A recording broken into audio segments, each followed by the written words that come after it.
El puerto de Valencia ha rebasado la cifra de 5 millones de contenedores y es el primer puerto de España que supera este listón.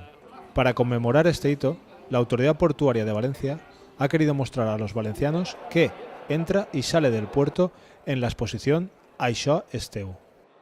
Superar los 5 millones de contenedores no es solamente un hito para nosotros, para el puerto de Valencia, sino también lo es para el sistema portuario español.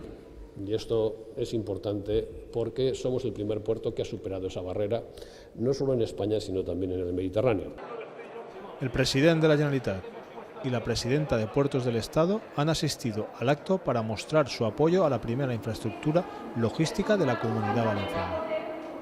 Apuesta que además ha continuado a lo largo de toda su trayectoria, pues como se verifica con las recientes mejoras para adaptarse a las mayores exigencias logísticas. Mejoras que en el mar han supuesto el aumento de calado en los muelles o los dragados y que en tierra suponen mejoras para las terminales ferroviarias.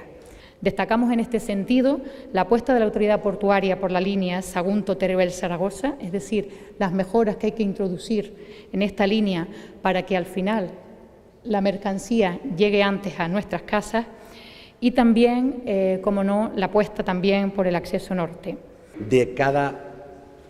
De 100 empleos de toda la comunidad, 2 surgen del puerto de Valencia. Por tanto, obviamente, lo que pase en el puerto de Valencia es fundamental para el conjunto de la comunidad valenciana.